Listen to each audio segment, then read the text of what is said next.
नमस्कार दोस्तों, दिल्ली विधानसभा चुनाव 2025 के नतीजों पर प्रतिक्रिया देते हुए आम आदमी पार्टी के पूर्व नेता और कवि कुमार विश्वास ने बीजेपी को जीत की बधाई दी और कहा कि अब दिल्ली उनके भरोसे है। उन्होंने कहा कि मैं बीजेपी को जीत की बधाई देता हूं और आशा करता हूं कि वे दिल्ली के लोगों के लिए काम करेंगे। कुमार विश्वास ने अरविंद केजरीवाल पर तीखा हमला बोलते हुए कहा कि मुझे उस व्यक्ति के लिए कोई सहानुभूति नहीं जिसने आम आदमी पार्टी के कार्यकर्ताओं के सपनों को कुचल दिया।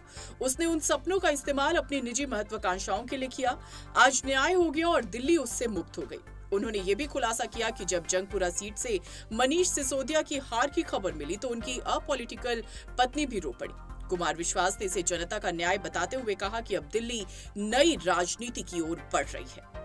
जिसमें इलेक्शन हो रहा है, बीजेपी बड़ा दिखाई दे रही है, कैसे देखते हैं? सबसे पहले तो भारतीय जनता पार्टी के लोगों को जीत मिली है, उन्हें बधाई, और आशा करता हूं कि जो जनादेश दिल्ली की जनता ने उन्हें दिया है उसकी वो प्रतिपूर्ति करेंगे और वे सब आम आदमी पार्टी के लाखों करोड़ों कार्यकर्ता जो अन्ना आंदोलन से आए, जिनके बहुत ही निश्चल निष्पाप और बड़े भारत की राजनीति को बदलने के सपने की हत्या एक निर्लज्ज, नीच, मित्रहंता, आत्ममुग्ध और चरित्रहीन व्यक्ति ने की, उसके प्रति तो क्या संवेदना। दिल्ली को उससे मुक्ति मिली और मैं ये जानता हूँ कि अब जो आम आदमी पार्टी में लोग बच गए थे सत्ता के लोभ में, लालच में, पदों के लिए, उस पैसे के चक्कर में, वे सब भी अब वापस जाएंगे, लौटेंगे, कुछ अपने व्यवसायों में लौटेंगे, कुछ पार्टियों में चले जाएंगे और पतन यहाँ से प्रारंभ हुआ है उन लोगों का।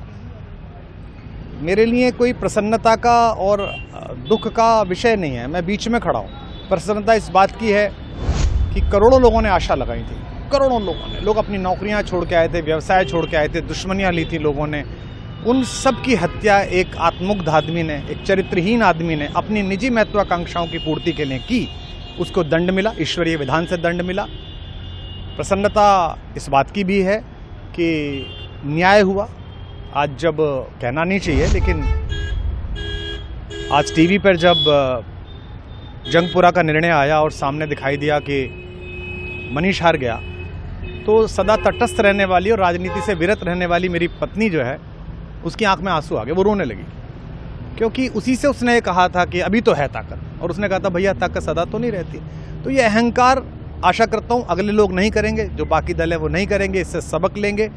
और दिल्ली के नागरिकों को मैं अच्छे शासन के लिए बधाई देता हूँ। अब भारतीय जनता पार्टी अपने नेतृत्व में सरकार बनाकर दिल्ली के जो दुख थे पिछले 10 वर्ष के उन्हें दूर करे।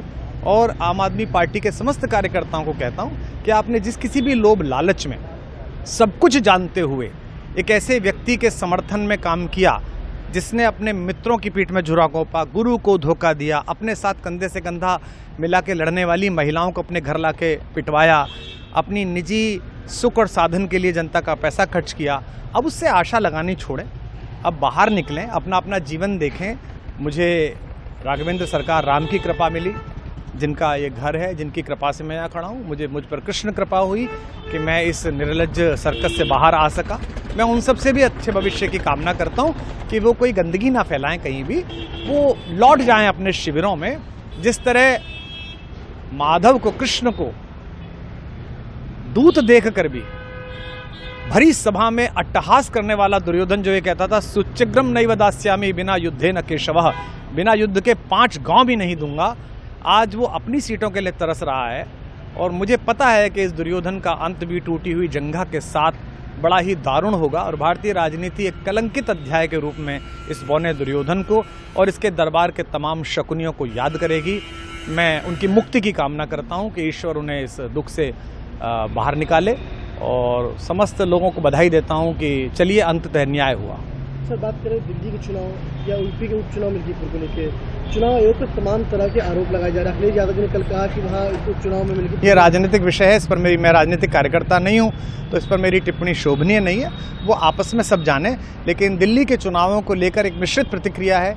दुख है कि अन्ना आंदोलन से एक ऊर्जा जो पैदा हुई थी, जिससे देश में एक सकारात्मक बदलाव हो सकता था, एक वैकल्पिक राजनीति हो सकती थी, उसकी हत्या एक अहंकारी आदमी ने, एक आत्ममुग्ध और असुरक्षित आदमी ने कर दी। मैं आशा करता हूं कभी ना कभी भारत में ऐसा सूर्योदय किसी न किसी दल में अवश्य होगा जो भारत को जहां पहुंचना है वहां पहुंचाने का मार्ग प्रशस्त करेगा। बहुत धन्यवाद। दिल्ली चुनाव की अपडेट के लिए बने रहे हमारे साथ। नमस्कार।